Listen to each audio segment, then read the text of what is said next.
sem dar sermão, nada na boca e no coração.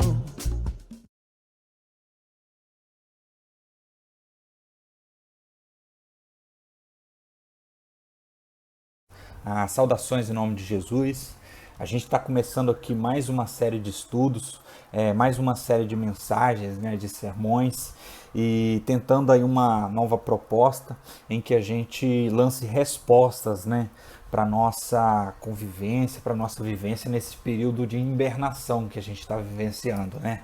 Eu extraí esse termo, né, de um processo em que alguns animais eles vivem isso, né? Quando chega o inverno, eles vão para um local isolado e eles começam ali, o seu metabolismo ele cai totalmente a zero praticamente, e eles são restituídos, né? Eles são protegidos, né, do inverno, e são restituídos na sua saúde para poder retornar quando o verão chega.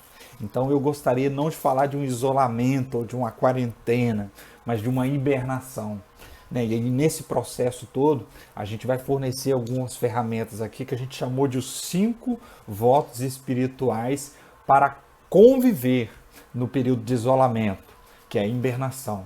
Então a gente gostaria de abordar aqui 5 valores, 5 princípios importantes para você considerar nesse período, que vai te ajudar, que vai fazer com que você saia melhor desse período de isolamento que você está vivendo. De quer fornecer ferramentas para que a sua convivência dentro da sua casa seja melhor. Quantos de nós não estamos vivenciando períodos difíceis dentro da nossa casa porque a gente não está sabendo lidar com o próximo, porque a gente não está sabendo lidar com a gente mesmo? Então, nesse período, é um período de autoconhecimento, é um período de crescimento, é uma oportunidade, acredite. A vida, o mundo está gerando para você uma oportunidade para que você saia melhor desse período. Então eu gostaria, a gente quer aqui fornecer para você ferramentas para você passar esse período todinho. Então o primeiro período, a primeiro episódio, a nossa primeira proposta aqui para vocês é: trate seriamente o seu pecado. Aí, para isso, eu gostaria de utilizar aqui uma historinha que acontece aqui em 2 Samuel, no capítulo 12, que é quando o profeta Natan, ao saber do pecado seríssimo que o rei Davi havia cometido, chega para ele e conta uma história muito interessante, uma história bem pequena, bem simples, mas com um ensino extraordinário, importantíssimo para a gente poder extrair aqui dentro da palavra de Deus. Diz assim, ó, havia uma cidade, e nessa cidade haviam 2 homens. Um desses homens, ele era muito rico, ele tinha vários animais, ele tinha um rebanho muito grande. E havia um outro homem que era muito pobre. E esse homem muito pobre, ele tinha apenas uma cordeirinha. Ele recebeu essa cordeirinha quando ela era novinha e ele criou ela com tanto carinho que ela estava ali no meio das crianças, ela cresceu no meio dos seus filhos, ela comia da mesma comida que todo mundo comia. Então a cordeirinha era praticamente parte da família, era algo precioso que esse homem muito pobre tinha. Quando veio um viajante de fora e seria hospedado por esse homem rico, ele, ao invés de pegar do seu grande rebanho, do que sobrava dentro do seu rebanho, ele vai lá até esse homem muito pobre e pega a coisa mais preciosa que ele tinha. Pega essa cordeirinha, mata e dá de comer ao viajante. O profeta Natan, quando ele termina de contar essa história, o rei Davi olha para ele e fala: digno de morte é esse homem que fez esse mal. E ele precisa restituir 4 vezes mais o prejuízo que ele deu para a vida desse homem pobre. O profeta Natan olha para o rei Davi e fala: esse homem é você, Davi. O profeta Natan, ele recebeu uma mensagem de Deus importantíssima e ele precisava entregar para Davi. Ele não podia chegar e apontar o dedo na cara do rei, porque ele corria o risco de ser assassinado pelo rei.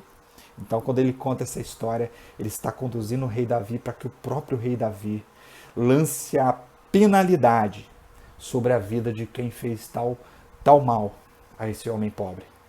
Então, quando o profeta Natan aponta o dedo para Davi, fala para ele que esse homem que cometeu tamanho mal era ele mesmo, Davi se quebranta. Davi olha e fala: pois é isso mesmo. eu cometi um erro muito grande. Mas que erro é esse? Que história é essa? O que gerou essa história do profeta Natan? Está aqui no capítulo antes, né? 2 Samuel capítulo 11, quando ele começa a falar a história, o escritor, né, do livro de 2 Samuel, ele começa narrando a história mais ou menos assim, ó. Na época da primeira guerra, na época da primavera, no tempo em que os reis saem à guerra, Davi enviou Joabe, e com ele os seus servos e todo Israel, e todos destruíram os amonitas e sitiaram Rabá. Mas Davi ficou em Jerusalém. O que acontece? Está todo mundo, tá um período de guerra extraordinário em Israel. Davi, ao invés de sair e ir para a batalha, para conquistar as suas batalhas, ele se dá o direito de ficar recluso, de ficar parado, de ficar sem tomar nenhuma atitude. Com isso, ele fica exposto a situações das mais adversas. Uma delas é quando ele sai na sua sacada, ele vê uma mulher tomando banho, uma mulher muito bonita. Aí ele chama um dos seus servos e pergunta: quem é essa mulher? Aí esse servo pega e fala: ó, essa é Batseba, é a esposa de Urias. Urias, meu funcionário que está na guerra? Sim, ele mesmo. Então traga essa mulher para mim. Aí ele pega essa mulher, traz para dentro do seu palácio, tem relações sexuais com essa mulher, e depois de um certo tempo, essa mulher volta para sua casa. Depois de um certo tempo, ela manda notícia para ele: Davi, tô grávida. O rei fica louco, ele enlouquece, ele começa a pirar: pô, a mulher engravidou, e agora o que eu vou fazer?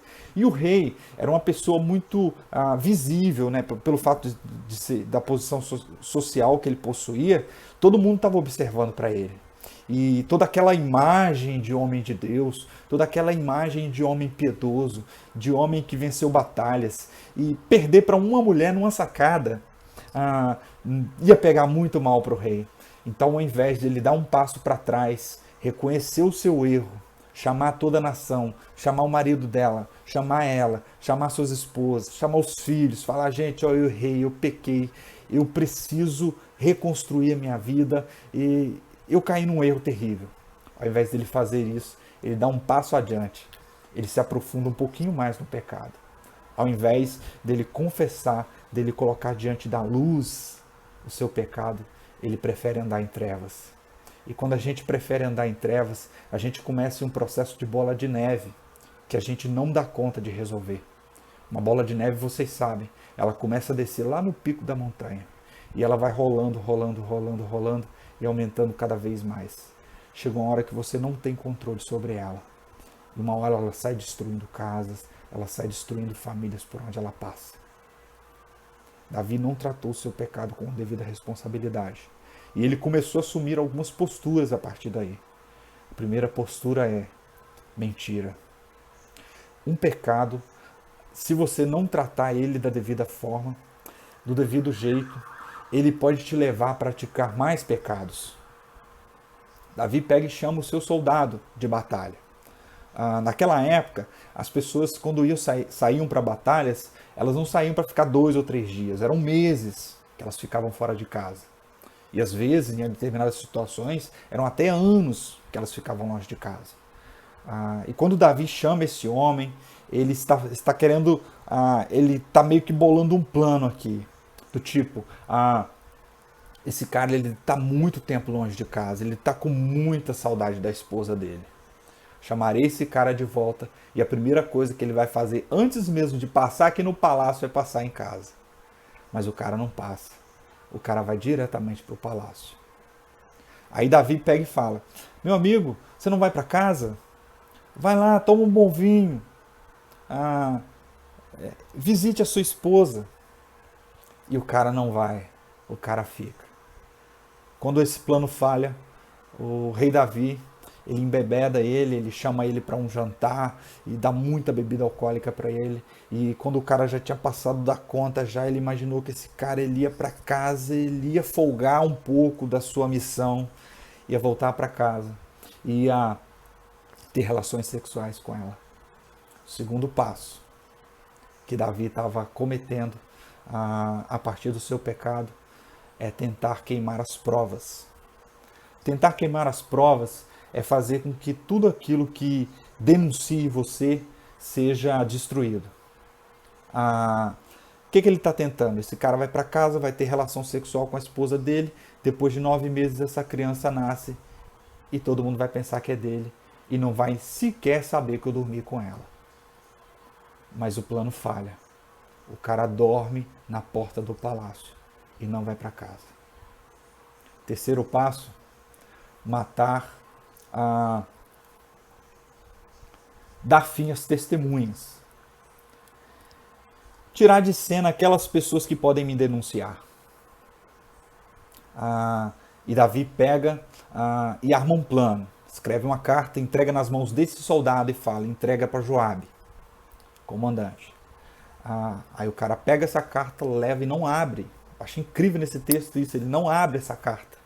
E entrega a carta que tem o plano da sua morte contido dentro dela para o seu comandante.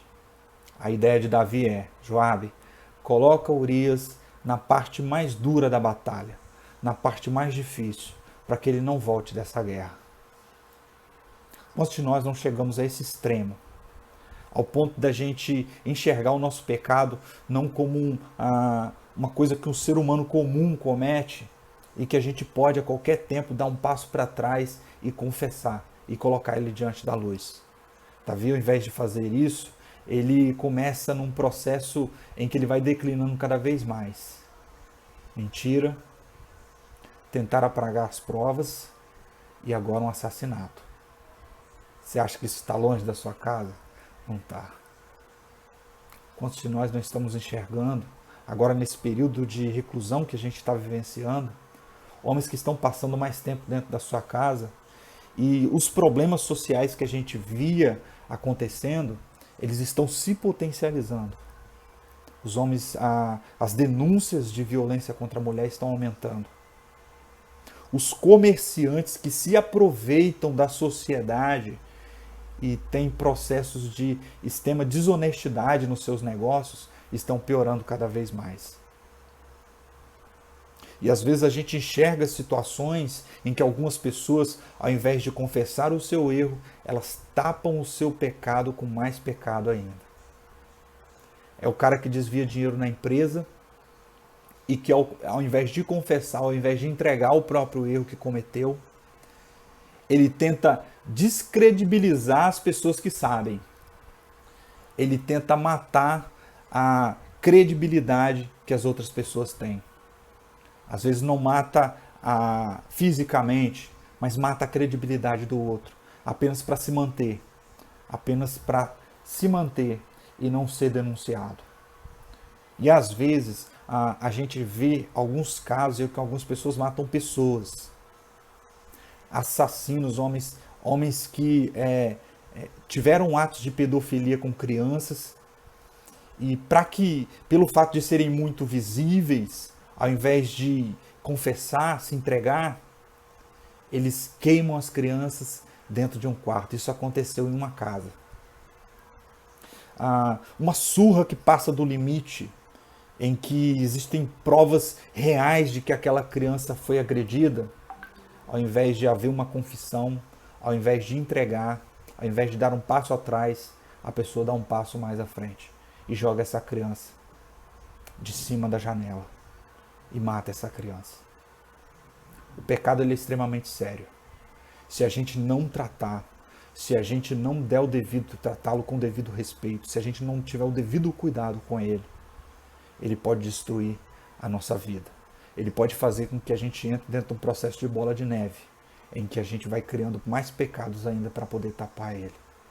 E a gente vai piorando cada vez mais.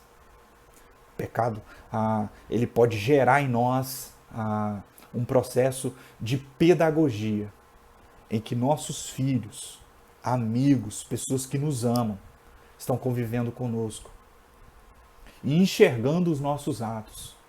E a gente não tendo a humildade para tratar o pecado como deveria tratar, chega um momento que a gente começa a ensinar pecado. Quantos de nós não vimos atos em nossos filhos que a gente percebeu que aquilo ela havia extraído de nós, ela havia aprendido conosco? E isso é extremamente frustrante, é extremamente destrutivo para a nossa vida. Por isso a gente precisa tratar o pecado com a devida responsabilidade. Primeiro passo importantíssimo para quem assume a postura de que quer tratar o pecado. Isso é para as pessoas que olharam para a sua vida e falaram: Wagner, eu tenho uma situação na minha vida que eu preciso tratar, que eu preciso corrigir. Eu preciso que você forneça aí algumas ferramentas, alguns passos importantes para mim poder tomar posturas, para mim tomar decisões, para mim poder ter atitudes que consertem isso na minha vida. O primeiro é: entenda o que aconteceu. Você precisa olhar para o processo em que você caiu no erro, que você cometeu o pecado, e entender o processo em si. Entender o processo está entender o que aconteceu à minha volta, qual o cenário que foi montado para poder me derrubar, entender o porquê eu tomei a decisão que eu tomei e porquê eu dei esse passo. Porque o ato do pecado é quando você atravessa uma ponte. É quando você vai passo a passo dentro de uma ponte em que ela te leva até executar o pecado. Então a gente precisa saber como é que é esse processo. O que está acontecendo? Por que essa força tão poderosa tomou conta de mim ao ponto de me fazer o que eu fiz? Então precisamos entender isso. E para a gente entender o que aconteceu, primeiramente a gente precisa entender o processo. Como é que é a gente andar dentro dessa ponte? Por que isso aconteceu comigo? Na carta de Tiago, lá no capítulo 1, verso 12 ao 15, diz mais ou menos assim: bem-aventurado é o homem que sofre tentação, porque quando for provado, receberá a coroa da vida, a qual o Senhor tem prometido aos que o amam. Ninguém sendo tentado diga, de Deus sou tentado, porque Deus não pode ser tentado pelo mal. E a ninguém tenta. Mas cada um é tentado quando é atraído e engodado pela sua própria concupiscência. Depois, havendo a concupiscência concebido, dá à luz o pecado sendo consumado, gera a morte. Então tem todo um processo aqui que a gente precisa entender. Qual é esse processo? Entender que a tentação ela é dada segundo as nossas possibilidades, segundo as nossas forças. Ninguém é tentado acima daquilo que ela pode ou que ela não pode fazer. A tentação ela vem diante daquele desejo, um desejo que já existe dentro de nós, uma pulsão negativa para determinada coisa. Então é como se fosse um parafuso e uma porca que se encaixa perfeitamente.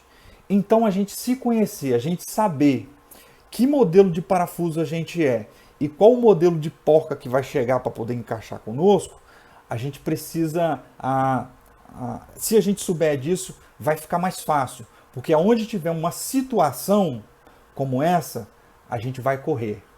Por quê? Como eu disse, o pecado ele é uma força extremamente poderosa sobre a nossa vida. E existe um escape que é dado para nós antes de atravessarmos essa ponte. Existem escolhas que a gente consegue fazer. Quando a gente vê a ponte, a gente vê a situação que se encaixa adequadamente com o desejo que está dentro de nós, da gente não dar o passo. A gente não dá o passo nessa ponte. Porque depois que a gente dá todos os passos, a gente chega do lado de lá. Eu digo que não existe volta, porque essa ponte ela vai se quebrando a cada passo que você dá. E voltar desse caminho que a gente faz dentro dessa ponte é extremamente difícil. Então, o que a gente precisa fazer? Descobrir quais são as pulsões que tem dentro de nós. A gente tem problema com dinheiro? Então, toma cuidado. Nas situações da sua vida que envolve dinheiro, você não vai se envolver. Você tem problemas sérios com bebida? Recomendações do AA é você ficar longe da bebida. Você tem problemas referentes à sexualidade? Você vai tirar o seu computador de um local recluso, vai colocar ele num local onde todo mundo possa te ver e você possa ser assistido por ele. Então, a gente tem situações que a gente consegue tratar isso antes da gente cruzar essa ponte. Então, é entender o que aconteceu. O que aconteceu? Aí eu estava numa situação. O Davi, ele não foi para a guerra.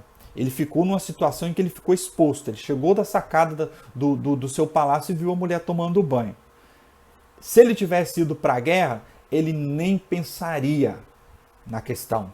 Ele estaria gastando a energia física dele com uma série de coisas, cortando gente para tudo que é canto, que é isso que acontece numa guerra. Mas ele não estaria ali exposto àquela situação que ele estava. Então, entender como é que é o processo que acontece dentro de nós. E entender de maneira que quando você chegar perto dessa ponte, você não vai nem passar por ela. Você vai ficar ou fugir de perto daquela ponte. Entender que existem fraquezas dentro de nós e a gente precisa aprender a lidar com elas. Fugir de situações que nos colocam em perigo com relação a isso. Então é extremamente importante a gente entender isso. Entender o que aconteceu. Entender o processo. A outra coisa que a gente precisa entender dentro da questão do que aconteceu é saber a origem do pecado. Saber de onde que ele vem. Eu falei aqui de uma pulsão que cada pessoa tem em determinada área, mas a gente também precisa se aprofundar um pouco mais no assunto. A gente precisa mexer em questões muito mais essenciais referentes a pecado do que simplesmente essa pulsão em si. A gente precisa entender o seguinte, nós seres humanos, nós fomos criados perfeitos. A gente não cometeria tantos erros assim se nós estivéssemos em um estado pleno no qual nós fomos criados inicialmente. Quando Deus plantou Adão no Éden, a possibilidade do Adão era só virtudes, era fazer coisas boas, era cuidar bem da sua esposa, era cuidar bem da natureza, era cuidar bem dos animais que ali estavam presentes no Éden. A partir do momento em que a serpente chega e faz uma proposta para o Adão, o Adão ser humano, a ideia ali é: agora vocês serão conhecedores do bem e do mal. Agora vocês não vão praticar apenas virtudes, vocês vão praticar pecados também. Então entender a origem é o seguinte, é entender que a partir da queda de Gênesis capítulo 3, todos os seres humanos eles nascem perdidos. Todos os seres humanos nascem com a possibilidade de praticar coisas boas e praticar coisas más. Então, entender a origem é você não se levar muito a sério. É você fazer uma leitura real a respeito de quem você é. Para você não se precipitar com relação a você mesmo e você não cometer erros a partir daí.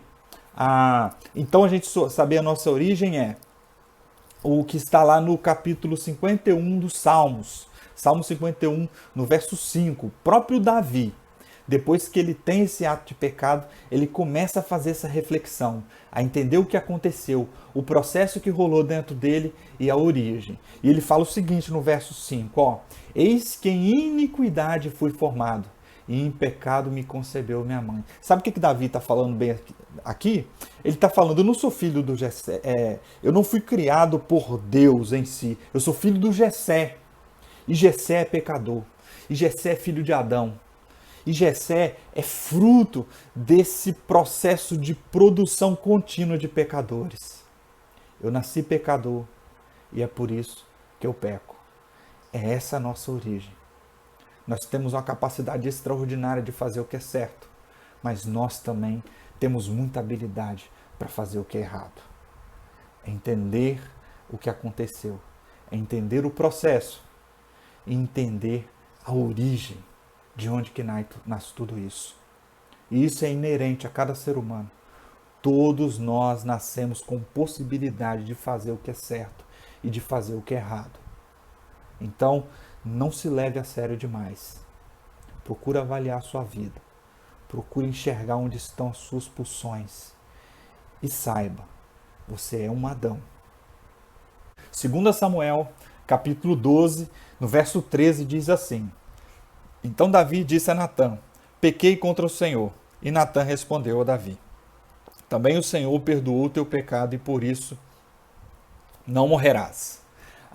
Depois que Natã confronta Davi com a história da ovelhinha, Davi cai em si. Olha, eu estou exposto, eu estou entregue e agora existe uma possibilidade de eu me libertar desse processo tão maligno que a escuridão me propôs. Então, a segunda proposta aqui é: jogue suas armas no chão. Depois de Davi lutar bastante para poder esconder o seu pecado, agora Natã ofereceu a liberdade, ofereceu a alforria, para ele não viver escravo do seu pecado. Olha que magnífico. Ofereceu para ele a oportunidade dele ser liberto de tudo isso que ele estava vivenciando. E agora ele pode viver dentro da luz. E Davi entende isso, entende a chance que Deus deu para ele.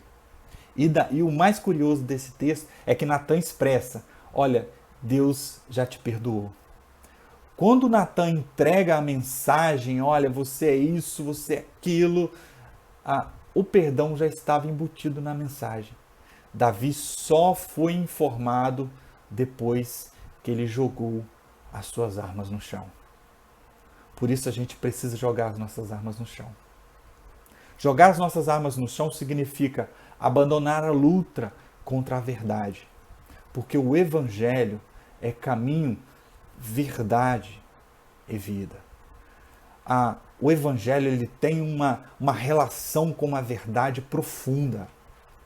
Por isso não adianta a gente ficar mentindo para nós mesmos. Não adianta a gente querer viver na escuridão e tentar transformar a escuridão em luz. A gente precisa sim olhar para essa situação e falar, eu pequei contra Deus. E a mentira ela é anti-evangelho. Quando Davi começa aquele processo em que ele vai mascarando a vida dele, ele está se aprofundando cada vez mais em uma mentira. E agora Natã dá oportunidade para ele refazer a vida dele dentro da verdade.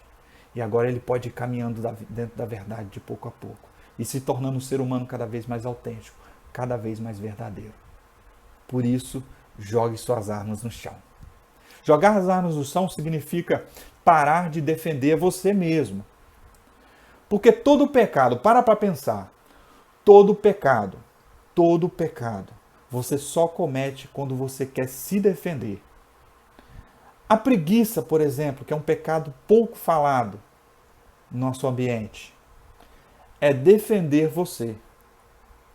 É defender-se do labor. É defender-se do tripalho. É defender-se do sacrifício. O adultério é defender o seu prazer. É defender os seus impulsos. É defender as suas taras. Então, todo o pecado você só comete tentando se defender.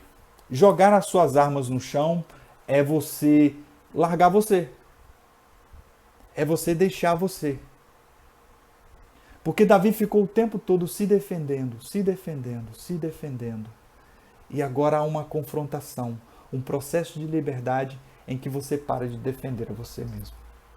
Por isso, saia da defensiva. Pare de defender você.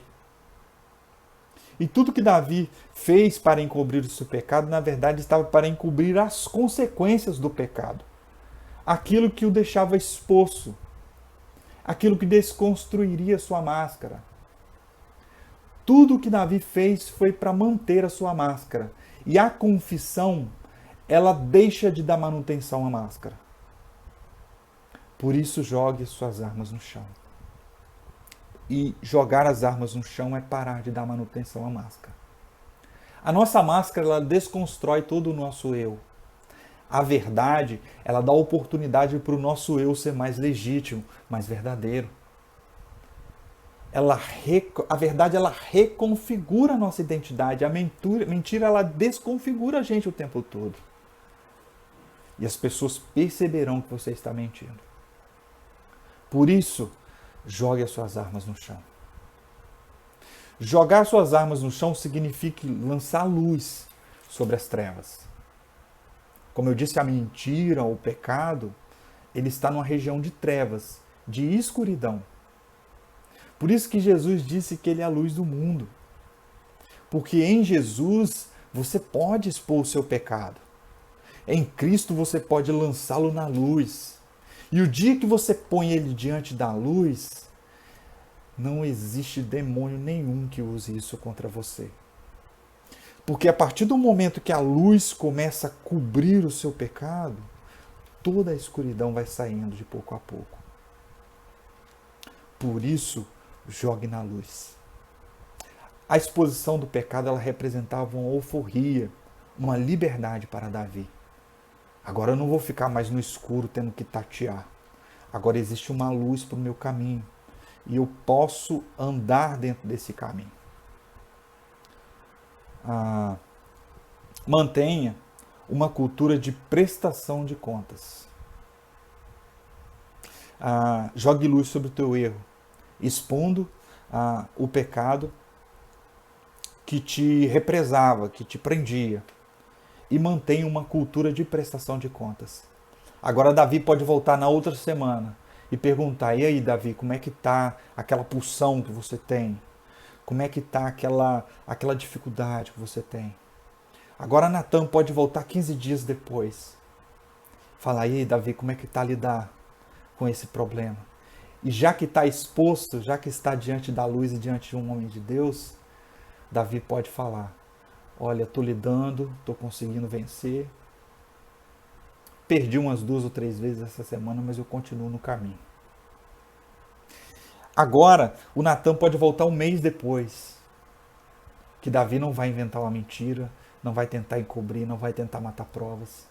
Mas ele vai expor cada vez mais. E ele vai andando na luz e ele vai andando na verdade. Por isso, joga as suas armas no chão. Jogando luz sobre o teu erro. Mantenha uma rotina de aprendizado. Manter uma rotina de aprendizado é você andar com gente que está te ensinando como você viver na luz. É você andar com pessoas que têm disposição para poder te ensinar as virtudes. Gente que consegue te ensinar a acertar. Porque às vezes a nossa relação com o nosso pecado, com o nosso erro, está na dinâmica do: poxa, como eu sou pecador, como eu erro, eu estou errado, eu erro muito. E às vezes a gente está da média para baixo, lutando para não ser o pior de todos os seres humanos. E pessoas boas, pessoas de Deus, elas vão ensinar para a gente as virtudes, a não apenas lutar contra o nosso pecado, mas fazer coisas boas. Exemplo: pecado, ganância; virtude, generosidade. Ao invés de você ficar naquela relação entre perder e ganhar para a ganância, para o dinheiro ou para os bens materiais, você pode estar aqui, acima da média, aprendendo a andar com Deus, aprendendo virtudes, aprendendo a fazer o que é certo, a fazer o que é extraordinário, aprendendo a fazer o que é acima da média. Por isso, mantenha essa rotina de aprendizado, mantenha essa amizade com pessoas que fazem isso em você, que produzem isso em você. Jogue luz sobre o teu erro. A exposição é um momento bom para você, acredite. E mantenha uma cultura de prestação de contas. Arrume um amigo bom para você fazer isso. E mantenha uma rotina de aprendizado, de virtudes. Segunda coisa, abandone o pecado matriz. O pecado matriz é o orgulho, tá? Lá no Éden, quando a serpente faz a proposta para Adão e Eva, é o seguinte: olha, vocês vão ser conhecedores do bem e do mal, e vocês vão ser igual a Deus. Então, o que é o orgulho? É achar que a gente é o que a gente não é. É a gente valorizar o eu e não o total. É a gente valorizar a minha fome e não um ecossistema de toda a criação. O ecossistema de toda a criação são as virtudes em corrência e o mundo funcionando de uma forma cada vez mais saudável. Então a gente destrui esse ecossistema de virtudes quando a gente pratica o pecado do eu. É quando a gente quer encher a nossa barriga e deixar o outro com fome. É quando a gente quer a promoção do emprego e atropela quem estiver na frente para poder fazer isso. Então a gente precisa abandonar o eu. A gente precisa abandonar o orgulho. E o orgulho, segundo um profeta social, Mano Brown, é a mãe de todos os pecados capitais. Todos os pecados vêm a partir daí, a partir do seu eu. Por isso, abandone o pecado matriz. Abandone o orgulho. Abandone a vaidade. O orgulho te faz negar Deus, mesmo sabendo que Ele é real. Na Bíblia, isso é chamado de o pecado contra o Espírito Santo. é o cara que sabe que Deus é real e já foi provado para ele, já está totalmente revelado, esclarecido, mas ele não toma uma decisão. Não toma uma decisão por causa do seu orgulho. O orgulho te faz comer primeiro e deixar o outro com fome. Matriz, a origem do pecado está no eu. Abandonar o orgulho significa a gente submeter também a nossa vontade à vontade de Deus. É saber que existe um Criador que é maior que nós. É saber que existe um sistema de funcionalidade para a nossa existência que Deus criou. A gente se submete a essa vontade e a partir daí a nossa vontade vai começar a ser moldada de acordo com a vontade dele. E a gente não consegue, como eu disse, quando a gente ultrapassa aquela ponte, quando a gente caminha dentro dessa ponte, chega do outro lado, a gente não consegue dar conta. E a coisa passa do limite e a gente não consegue voltar. Por isso, a gente precisa fazer o seguinte, porque já que a gente tem muita pulsão dentro de nós, já que a gente tem muita energia dentro de nós, o que a gente precisa é educar a nossa vontade. E a gente não consegue educar a nossa vontade por nós mesmos. A gente precisa acessar aquele cuja vontade é boa, perfeita e agradável e está dentro de um estado de humildade em que a gente olha para ele olha para a gente e ele ensina a gente a caminhar. A gente olha para ele e fala, e aí, Senhor, o que o Senhor tem para poder me ensinar hoje? Aí Deus, de uma forma toda especial, ele te pega e fala bem assim, ó, tá aqui o morador de rua, cuida dele. De repente ele pega e fala bem assim, tá aqui o seu colega de trabalho, cuida dele. De repente ele olha e fala bem assim, tá aqui a sua mãe, a sua esposa, cuida bem dela. Então, aprender as virtudes significa sacrificar a nossa vontade, a vontade de Deus. Não é? Abandonar o pecado matriz significa a gente abandonar o nosso eu. E abandonar o nosso eu é sacrificar a nossa vontade, a vontade de Deus. E a partir daí, tudo vai sendo construído a partir dele. E a partir do ecossistema que Deus considera ser correto. Aí a nossa vontade vai sendo a vontade de Deus de pouco a pouco. Terceiro passo no tratamento do pecado é direcione a sua vontade. Como eu disse, às vezes a nossa vontade ela é muito forte. E às vezes a gente não vai conseguir dar conta dela sozinho. Então a melhor coisa que a gente tem é canalizar essa energia. Canalizar todo esse ímpeto, toda essa vontade. E ter um prazer naquilo que Deus tem prazer. Salmo 1, ele fala, mas antes tem prazer na lei do Senhor. Eu gosto muito do Salmo 51, porque ele fala um pouco a respeito do estado de Davi após o pecado. Depois que ele comete todo esse erro, ele vai escrever o seu salmo. Ele vai se comunicar com Deus, ele vai falar com Deus, ele vai expor aquilo que está na alma dele para Deus. E ele fala o seguinte, ó Deus, compadece-te de mim, segundo o teu amor, apaga as minhas transgressões, por tuas grandes misericórdias. Lava-me completamente a minha iniquidade e purifica-me do meu pecado. Pois reconheço as minhas transgressões, o meu pecado está sempre diante de mim. Pequei contra ti e contra ti somente, e fiz o que é mal diante dos teus olhos. Por isso tua sentença é justa, e o teu julgamento é puro. Eu nasci em iniquidade, e em pecado me concebeu a minha mãe. Tu desejas que a verdade esteja no íntimo, tu desejas que a verdade esteja no íntimo, no coração me ensinas a sabedoria. Purifica-me como o hisopo,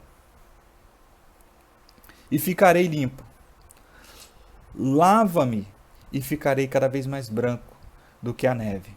Faze-me ouvir o júbilo e a alegria, para que se regozijam os ossos que esmagaste. Então, o que ele está falando? Ele está falando, olha, o que eu fiz foi tão ruim e me trouxe consequências desastrosas. Eu vou sofrer consequências terríveis na minha vida. então me purifica, faz de mim uma pessoa melhor. Então, o que ele está pedindo aqui? Com que a vontade de Deus seja plena dentro da sua vontade. Com que Deus encha ele da vontade do Pai. Para que a partir daí todas as suas ações possam transmitir a vontade de Deus. Então, direcionar a vontade, primeiramente, não é resistir. Porque a resistência ela pode gerar uma pessoa falsa, mentirosa. Talvez você, naquele ímpeto lá da sua própria força, não, eu vou resistir, eu vou resistir, eu vou resistir. Você vai nessa ponte. Você dá o primeiro passo dentro da ponte e fica resistindo dentro da ponte. E dizendo para todo mundo que não está na ponte. Esse talvez seja o principal problema. Então direcionar não é resistir. Direcionar é canalizar a sua energia, a sua paixão, o seu amor, aquilo que ganha o seu ser, que ganha as suas energias, a sua atenção a uma coisa mais saudável. E o que é saudável? A vontade de Deus, que é boa, perfeita e agradável. A hora que você estiver totalmente apaixonado pela vontade de Deus, a hora que você estiver amando de uma maneira extraordinária o Senhor, eu tenho certeza que a vontade de Deus vai sendo cada vez mais plena dentro de você. E abandonar pecado vai ser coisa bem mais fácil, vai ser algo bem mais fácil de ser feito. Você não consegue resistir à força do pecado. Somente a tentação ao pecado. Como eu disse, a tentação cheguei perto da ponte, eu vi a ponte e não dou um passo. Isso é resistir à tentação. Mas depois que você dá um passo, 2 ou 3, essa ponte vai se quebrando e fica cada vez mais difícil de você voltar. Então a gente precisa direcionar a nossa vontade, né? Tornar a nossa vontade a vontade de Deus, né? Deixar com que Deus nos cubra e nos encha com a vontade dele. A partir daí o nosso coração vai estar tão cheio, tão pleno da vontade de Deus, que nós estaremos praticando cada vez mais virtudes e menos pecados. O C.S. Lewis, que é um pensador cristão, talvez o pensador mais importante aí do século XX que a gente teve, ele diz o seguinte: apenas aqueles que buscam resistir à tentação sabem o quão forte ela é. Então, a gente não pode subestimar essa força tão poderosa que tem sobre as nossas vidas, que é o pecado. E a tentação, ela é extremamente possível de nós resistirmos a ela. Direcione a sua vontade, primeiramente, dispensando a autonomia. Como eu disse, é a vontade de Deus. E para que a vontade de Deus seja plena dentro de nós, a gente precisa resistir à autonomia. Essa sensação, essa consciência que a gente tem de achar que a gente é dono da nossa própria vida, de que a gente toma as próprias decisões, de que a gente tem os nossos próprios valores construídos a partir de nós, da nossa existência, de que não existe algo maior que nós, de que não existe uma verdade maior do que nós. Então a gente precisa deixar a autonomia. Se tornar um ser domável. É como se fosse um animal rebelde que precisa ser domado. Se torne um ser ensinável. Dispense a autonomia, se tornando um ser ensinável. Às vezes a gente conversa com alguma pessoa ou outra, às vezes 2 ou 3 palavras que a pessoa solta, você percebe que ela não é ensinável. Você percebe que é difícil até de começar uma conversa, que não tem nem por onde começar, não tem nem o que ensinar essa pessoa. Então, se torne uma pessoa ensinável. Quando alguém começar um discurso, ao invés de você querer lançar um outro e ficar numa verdadeira rinha de discurso ali, de quem fala a coisa, quem tem um argumento mais plausível, procure ouvir. Então, fulano, fala um pouco mais a respeito disso. Então, o que mais? Aí você pode inserir uma coisa ou outra, mas na conversa, procure ouvir mais do que falar. É uma característica de um sábio. O sábio, ele sabe muito bem ouvir e falar muito menos. Então se torne uma pessoa ensinável. Dispense autonomia. Se torne uma pessoa domável e se torne uma pessoa ensinável. Segundo, deixe Deus mudar a natureza da sua fome. A gente pode enxergar aí no reino animal o seguinte: a galinha come milho, então ela tem fome de milho. Um boi tem fome de capim, de mato, ela come mato. A onça, ela tem fome de carne, então ela come carne. Então, o que a gente precisa é o seguinte: se a gente gosta de carne, se essa pulsão que a gente tem dentro de nós, ela nos leva a comer carne e a gente quer passar a comer um capim, a gente precisa pedir para Deus mudar a natureza da nossa fome. Que tipo de animal nós somos? O animal que gosta de carne, de milho ou de folha, ou de mato. Então a gente precisa deixar Deus mudar a natureza da nossa fome. De onde que vem isso? Está dentro de nós? Precisa ser tratado por Deus? Então deposita diante dele. Fala: Deus, muda a minha fome. Direcione a sua vontade, dispensando a autonomia e deixando Deus mudar a natureza da sua fome. Recapitulando com você, nesse processo de tratamento do nosso pecado, primeiramente, descubra o que aconteceu. Descubra a origem, descubra o processo, como acontece isso dentro de você. Segundo lugar, jogue as suas armas no chão. Jogue luz sobre o teu erro e abandone o pecado matriz. Terceiro lugar, direcione a sua vontade, dispensando a autonomia e deixando Deus mudar a natureza da sua fome.